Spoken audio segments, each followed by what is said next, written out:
Começo por abrir o debate, perguntando se alguém quer colocar alguma questão a qualquer um dos intervenientes.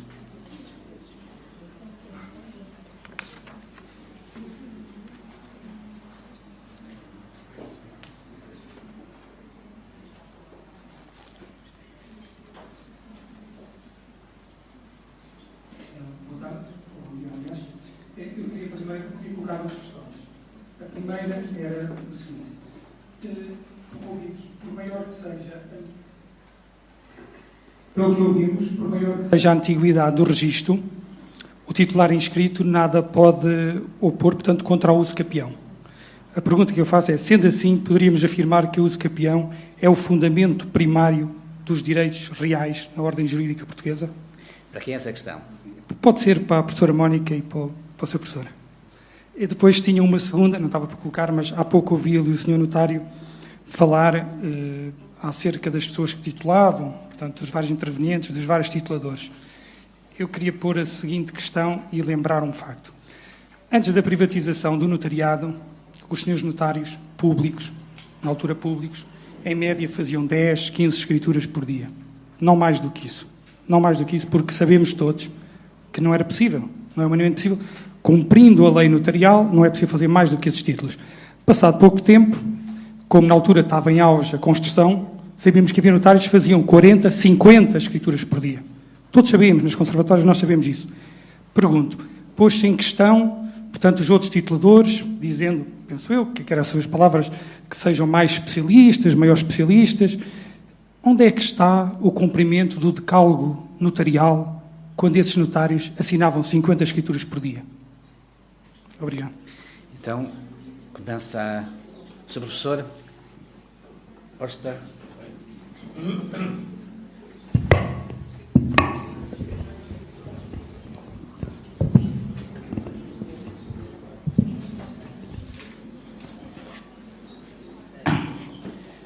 Bem, eu não percebi que a pergunta era dirigida para mim, mas estou em condições de dar uma resposta.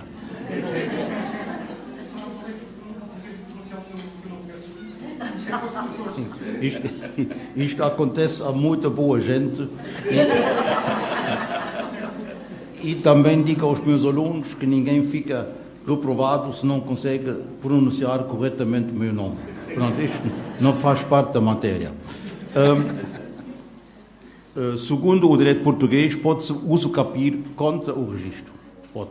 E a doutrina que sustenta, e começo pelo professor Oliveira Ascensão, que, na verdade, o fundamento originário para a aquisição de direitos é a usucapião. Portanto, isso é o caso. Um advogado, enfim, nos meios rurais, explicou-me que sempre, quando interpõe uma ação de reivindicação da propriedade, por mais títulos que haja, a primeira coisa que faz fazer é invocar o usucapião, porque isto, com a posse, é muito mais fácil de provar. Portanto, está a sua resposta, a sua pergunta respondida. Mas não posso dizer porque é mesmo assim. Peço desculpa. Eu acrescento só o seguinte: é uma opção clara do legislador. Se virmos no 1260 do Código Civil, nos efeitos da posse, o primeiro efeito da posse é a questão da colisão de presunções. Portanto, se funcionar uma presunção de titularidade do direito a favor de uma pessoa fundada em registro e outra presunção a favor de outra pessoa fundada na posse, o que o legislador diz é que só prevalecerá do registro se for anterior ao do dia do início da posse, se a data do registro for anterior à data do início da posse. Ou seja, se as datas forem simultâneas, prevalece a posse. Isso revela claramente que o nosso legislador de 67 não tinha grande confiança no nosso registro. Claramente. Por outro lado, de facto, quanto ao uso capião, ao contrário do que acontece, por exemplo, na Alemanha, é admitido ao uso capião contra o registro. Na Alemanha é impossível, aqui é perfeitamente admitido.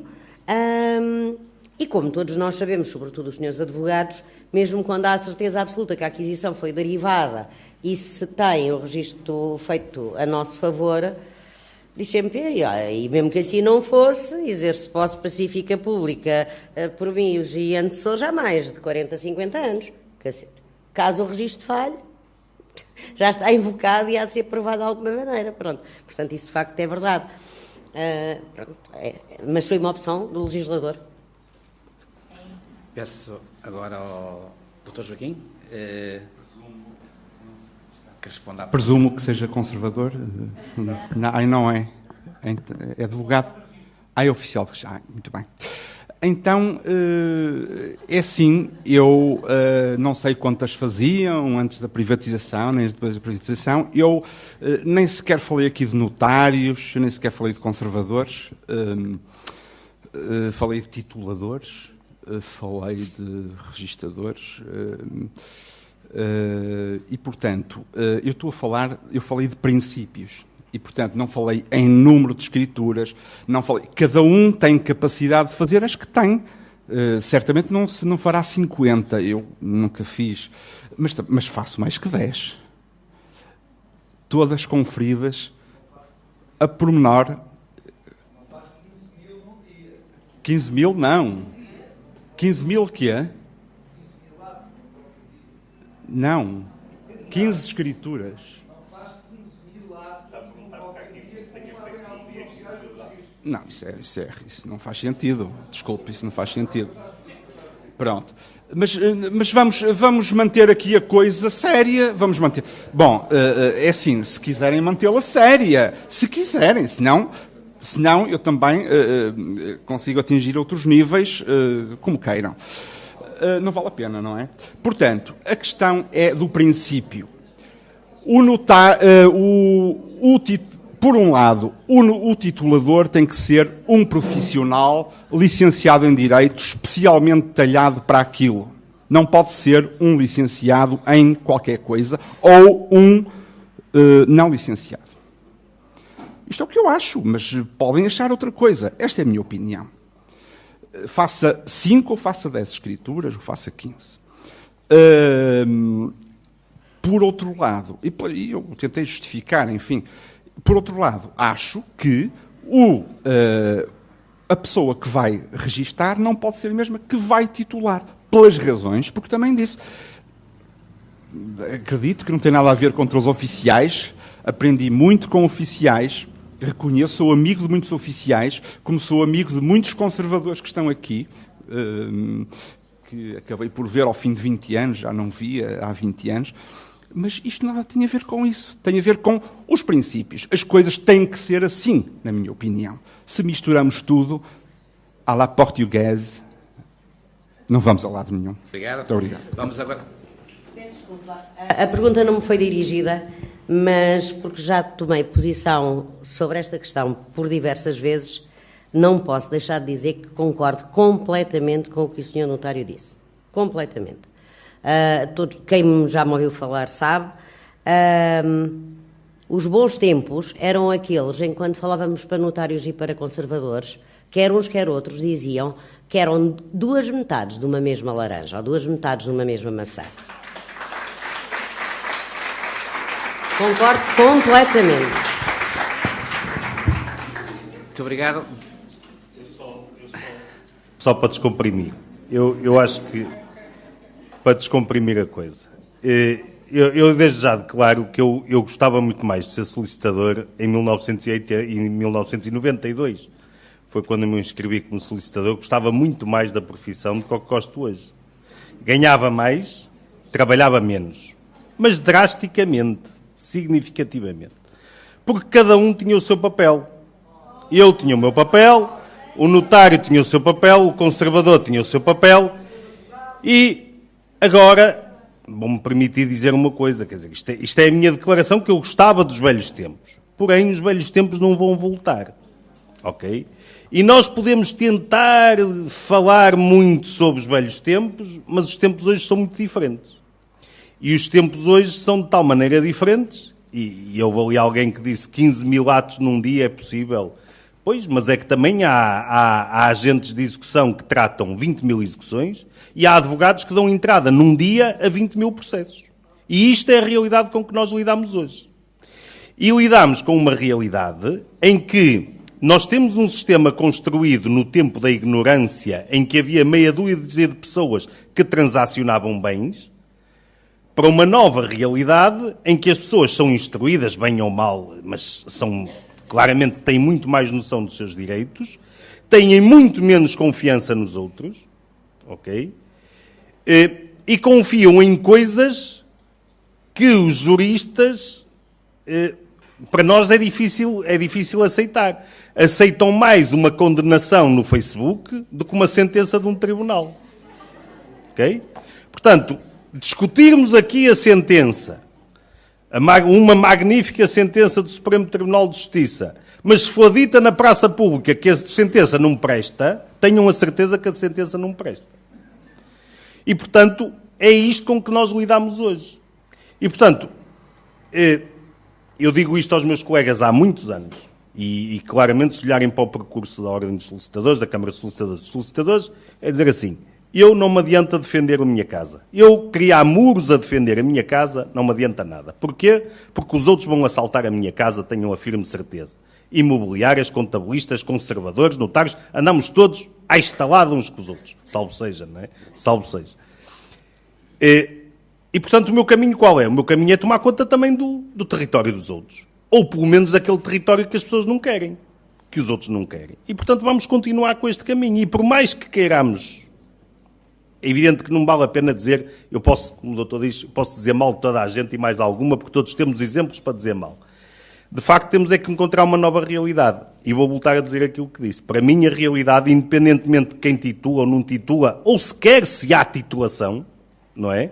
Porque vamos estar a discutir dentro em breve a dizer não há título. O título é o ato eletrónico de pôr a assinatura eletrónica e eu não quero nem notário, nem advogado, nem solicitador, não quero diabo a quatro, porque estou em condições de transacionar isto assim. Reparem, olhem para o registro de bitcoins. As bitcoins, milhões, registros, ninguém sabe o que é aquilo. E transaciona-se mais do que o que se vende em Portugal de imóveis. Portanto, ou nós nos vamos adaptar a esta realidade, e aqui, na casa onde eu estou, porque estou na casa, ou seja, estou na Ordem dos Advogados, mas essencialmente por uma questão de registros, para mim é fazer a declaração. Para mim, o papel central é o registro. E nós devemos gravitar à volta do registro, e os notários, e solicitadores, e advogados, e etc., e demais profissionais, devem gravitar à volta do registro. Se não tiver o registro, vamos andar todos a tirar bolas uns para os outros, sem saber bem onde é que está o prédio. O seu professor não concorda, e disse-me que não concorda que o registro seja o detentor do polígono, que o registro, da forma como hoje não deve ter o desenho do prédio, não deve estar no registro, o registro só deve titular, só deve estar os negócios. Foi o que eu entendi, perdão. Mas eu acho que o papel hoje do registro deve ser muito mais do que o negócio, do que os direitos. Deve, de facto, para mim, estar lá o polígono.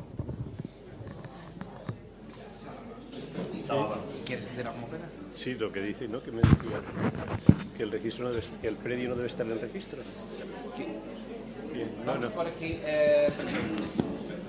Doutor Armando Oliveira, somente já dou a palavra, só para esclarecer, o doutor Armando Oliveira disse que o Nicolás Nogueireles não concordava que o desenho gráfico, a planta, constasse de registro.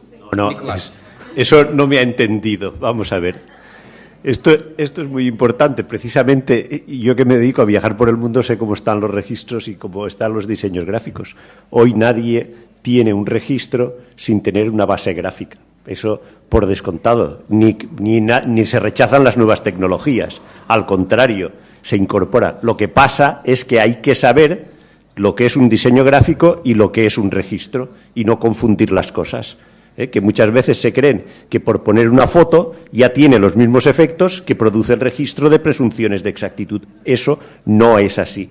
Y luego, la otra cosa que hay que tener en cuenta cuando se intenta incorporar todos los diseños gráficos es, primero, ¿cuál es el mayor coste que tiene para los ciudadanos? Porque eso hay que medirlo. Nada de eso es gratis. Hay que hacerlo, porque las tecnologías hoy lo permiten. Antes no lo tenían los sistemas porque el coste de tenerlo era muy alto y el ciudadano no podía esperar a que se tuviese una base gráfica para poder inscribir la propiedad o para que le diesen una hipoteca. Pero hoy ya tenemos medidos los costes. Hay que tener en cuenta que incorporar un plano, una base gráfica a cada transacción incrementa entre un 20 y un 40% el coste para los ciudadanos. Estudios realizados en Inglaterra y en Holanda. Luego eso hay que decírselo al ciudadano porque aunque parece muy bonito el mapa hace falta para algunas cosas, pero no para todas. Es decir, si yo me quiero comprar un piso aquí en Lisboa, posiblemente no me haga falta el mapa. Si quiero comprarme una finca rústica, posiblemente tenga yo más interés en tener el mapa. Segundo, y esta mañana he oído alguna cosa que me ha parecido interesante porque se hablaba de proyectos piloto. Estas cosas no se pueden hacer a la brava. Hay que hacerlas gradualmente, porque crean más problemas que resuelven. Y de hecho nos está pasando en España, donde ha querido hacerse de manera un poco gradual. La experiencia del mundo es que efectivamente se han hecho muchos diseños de georreferenciación, parece esto que sea una maravilla, y se han tirado millones y millones. Tenemos ahí casos que podríamos empezar a poner, países, Honduras, etcétera, donde no ha servido. Lo que hay que ir, como han hecho los ingleses y como han hecho otros países, que se ha ido haciendo progresivamente para determinadas transacciones. Ahora, pensar que de la noche a la mañana todo un sistema registral lo vamos a trasladar a bases gráficas y encima van a ser seguras, estamos equivocados. Estas cosas requieren que se hagan poco a poco. ¿Qué han hecho los países inteligentes? Cuando digo poco a poco, y que no han seguido directrices a veces del Banco Mundial que han sido más equivocadas. Pues establecer que para determinadas operaciones, solo esas determinadas operaciones es exigible, no para todas. Yo tengo compañeros míos llorando que porque no se exige una base gráfica en una hipoteca. No hace falta, ya de todas formas ya hay una tasación.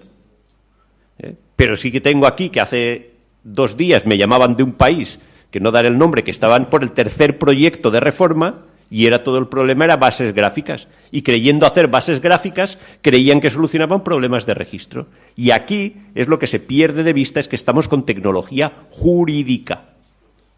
Y por consiguiente, todos esos principios que se aplican al registro no se aplican a las bases gráficas de la misma manera. No hay que obsesionarse en eso. Y por otro lado, lo que hay que tener en cuenta es que si ponemos lindes, como decían los ingleses, los lindes valen. Los ingleses tienen lindes generales. ¿Por qué? Porque poner los lindes creaba más problemas entre vecinos que los que ya había. Y el linde vale cuando todos los que hayan prestado consentimiento. Y si no es el linde, no vale absolutamente para nada. Nosotros somos juristas. Esto que me lo digan los ingenieros, me lo digan arquitectos u otros sitios, lo entiendo. Pero en una casa de abogados, de juristas y tal, no es el lugar donde podemos hablar con toda claridad. Muito obrigado.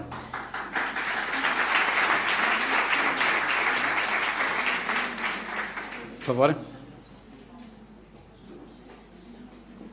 Eu queria só dar um esclarecimento relativamente àquela pergunta provocatória que eu fiz há bocado dos 15.000 atos.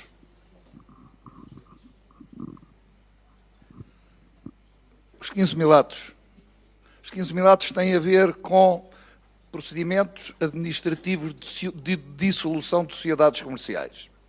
Num dia destes, no Tribunal de Comércio de Lisboa, foi ouvido um oficial de registro que tinha aparentemente o seu nome em 2 certidões, por acaso fui eu que analisei isso na fase dos articulados, constatei que o nome era muito semelhante, era demasiado mecânico, e o senhor oficial de registro disse, não, eu não assinei o ato de registro, que era por acaso um ato de dissolução de uma sociedade comercial que tem um património de milhões de euros.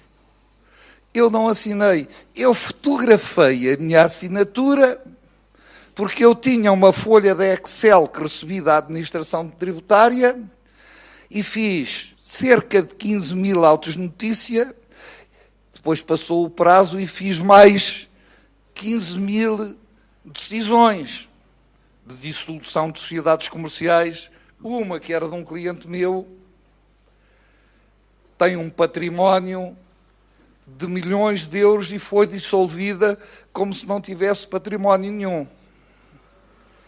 É óbvio, coisas destas, notícias destas, na nossa comunidade, afetam de forma gravíssima a presunção de emergente registros. Isto, para mim, que estudei em Coimbra, nos tempos da sua doutora, um bocadinho antes, isto é, literalmente, falsificação de documentos. Falsificação de 30 mil documentos. O impacto de um deles é fazer desaparecer aquele edifício emblemático à frente da Torre de Belém, que a sociedade que foi dissolvida permutou por bens futuros com uma conhecida Sociedade Imobiliária de Lisboa.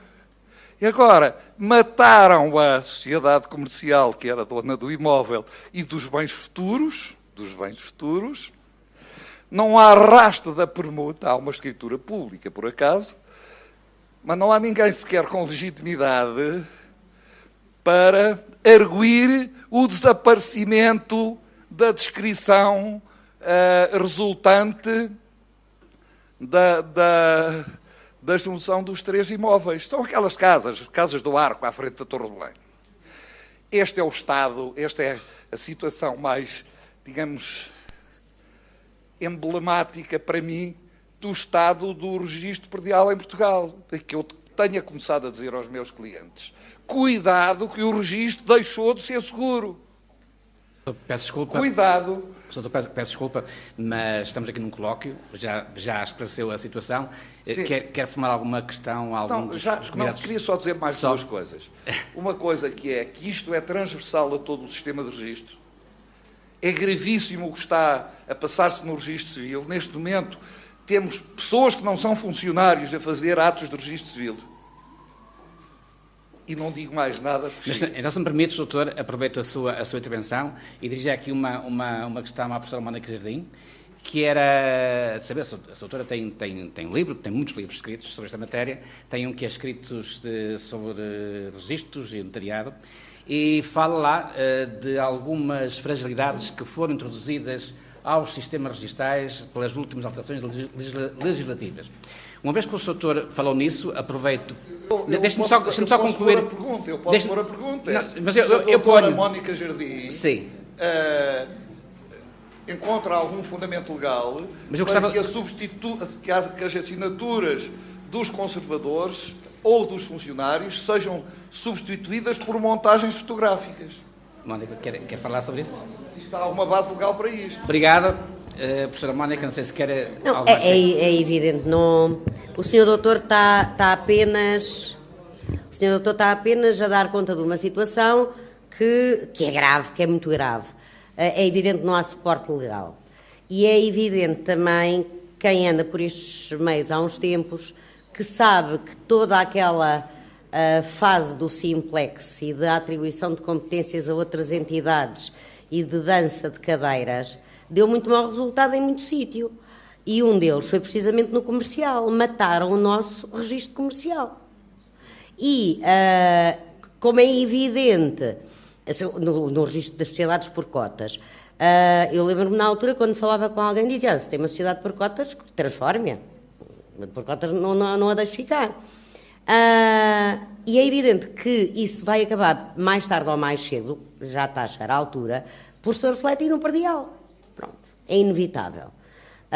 E é aí, por isso é que há pouco eu dizia, é tempo de tomar posições. Isto discutiu-se há pouco também, em relação aos notários, é a mesma coisa. Porquê que se retirou funções aos notários, retirou entre aspas, porquê que os notários neste momento só têm como competência exclusiva o testamento e o reconhecimento... tem o testamento, E é o reconhecimento de cópias, enfim, de procurações irrevogáveis. Quer dizer, não faz... Porquê? Estavam mal? Não estavam? Exerciam bem a atividade pouco, muito? com a privatização e o controle seria feito de outra forma. A maioria dos advogados nem sequer quer essa atividade, não quer titular. Os senhores solicitadores não querem. As câmaras de comércio e indústria não funcionam. Não titulam. Portanto, houve muitas alterações desde 2006 que deturparam o sistema. A parte do comercial ficou perdida. A parte do automóvel, houve um tempo, a doutora Maria José que sabe disso, que estava perdido. Eu costumava dizer nas aulas aos meus alunos, eu não vos explico como é que isto se faz, porque senão vocês chegam lá fora e ficam-me com o carro. Pronto. E, portanto, há uma série de coisas que nós temos que tomar uma posição muito séria. Se efetivamente se entender que o registro é importante, é preciso que estes fóruns de discussão, como houve na Faculdade de Direito a propósito do registro comercial, e em que efetivamente o político responsável saiu antes do tempo, que não queria ouvir, enfim, e noutros sítios também. É preciso e eu digo isto porque eu não tenho essa voz, é preciso que quem tem essa voz, os sindicatos, a associação, que passem informação para o governo. Isso tem que haver algum tipo de luta e depois criar equipas de trabalho com mais ou menos abrangência em termos profissionais, mas só podem ser vocês a fazer isso, não sou eu não vou, a ministra nem sequer me ouve, como é evidente, nem me cumprimentará. Obrigado, professora Mónica. Dou agora a palavra ao Arménio para... Só um pequeno detalhe, que é a questão da assinatura. A questão da assinatura, em Portugal há assinatura autógrafa e assinatura digital e ponto final. Parece que a minha pergunta é se a sua doutora considera que é admissível esta falsificação da assinatura. Não, claro que não. Claro que não. Até porque isso não é uma assinatura digital em sentido rigoroso. A segunda questão é só um esclarecimento, para ninguém ficar perdido. A questão das falsificações do registro civil tem a ver com o uso de chaves de entrada do sistema CIRI por outras pessoas. No Brasil, no Consulado de Portugal de São Paulo, há 18 indivíduos brasileiros a entrar no sistema, a fazer registros de casamento, de nascimento e de óbito com as assinaturas dos funcionários consulares, que são os que têm competência. Eu já denunciei isto à Polícia Judiciária e isto continua, vindo do Brasil no domingo passado. Muito obrigado. Tem a palavra o Arménio, a quem peço que seja breve, porque temos aqui mais questões para discutir. Ok. Eu vou tentar ser telegráfico então. Eu acho que este colóquio foi muito importante, colocou questões importantíssimas, mas há uma delas que eu quero me concentrar pela pertinência e pela atualidade do tema. É verdade que o nosso sistema registral até 2004 e o notarial, antes da privatização, era seguro. Acho que ninguém questionava a sua segurança. E os oficiais já substituíam... Eu sou oficial de registro, portanto tenho que fazer essa declaração de interesses. E os oficiais já substituíam os notários e os conservadores sem que se conheça, pelo menos nunca ninguém me apresentou nenhum erro ou nenhum erro grave do resultado da substituição ou da delegação de competências. Mas isso quer dizer apenas que nós temos no quadro do IRN, conservadores e oficiais, altamente especializados. Não entra nenhum funcionário desde 2000, portanto cada um de nós tem no mínimo 17 anos de funções, alguns licenciaram-se, outros tiveram muita formação e há aqui uma experiência acumulada a saber feito que não pode ser posta em causa. Ainda assim, e porque eu concordo com os princípios de que devem ser juristas, ainda assim, nós fizemos essa reflexão num congresso, em 2015, o primeiro. Teve uma comissão científica completamente independente, não estava na comissão científica nenhum membro da direção do sindicato. Estavam, aliás, dois ilustres membros desse painel, a professora Mónica e o doutor Virgílio, estava o professor Bacelar Gouveia, a professora Stella Barbas, a professora Ribeiro de Almeida, entre outros. Portanto, só para dizer que houve aqui uma comissão científica que não foi corporativa. E essa comissão científica, eu queria apontar duas conclusões que formulou. A primeira, e acho que tem toda a importância, tem a ver com o aumento habilitacional dos profissionais dos registros, exigindo, nas próximas entradas, que nós temos uma lei orgânica 69, só agora, e por isso a pertinência do tema e a atualidade, só agora a estamos a rever. Portanto, e nós, no sindicato, eu sou o presidente da direção do Sindicato dos Trabalhadores dos Registros e do Notariado, apresentámos um projeto onde defendemos exatamente isto, o aumento habitacional, até porque foi conclusão de uma reflexão e que felizmente aberta à sociedade resultou desse congresso, em que obviamente achamos que os conservadores, os próximos, terão que ter mestrado ou licenciatura pré-Bolonha e os oficiais terão que ser licenciados numa área jurídica. Portanto, isto para dizer que estamos preocupados com essa questão. Também saiu de lá uma formulação que tinha a ver com as assinaturas. Nós não concordamos com a assinatura mecanográfica que sai nos registros e nas certidões. Nós defendemos a assinatura digitalizada e também está lá numa das conclusões. Infelizmente, apresentámos ao poder político estas conclusões e estamos a tentar lutar para a sua implementação. Agora, quero assegurar todos que as fragilidades do registro, e aqui algumas foram invocadas, e acho que todos nós defendemos e queremos um registro forte, de tutela forte, não está nos atos que os oficiais tramitam. E temos um problema, que é este. O princípio está correto, mas o nosso caso prático é único. Na verdade, os oficiais qualificam, registam, desde sempre, não é agora. Desde 2005 o legislador reconheceu-lhe competência própria. Agora, quem tem competência tem que saber fazer. Um médico não diz, olha, sou enfermeiro, agora vou de férias, pega lá o bisturi e vá fazer uma cirurgia.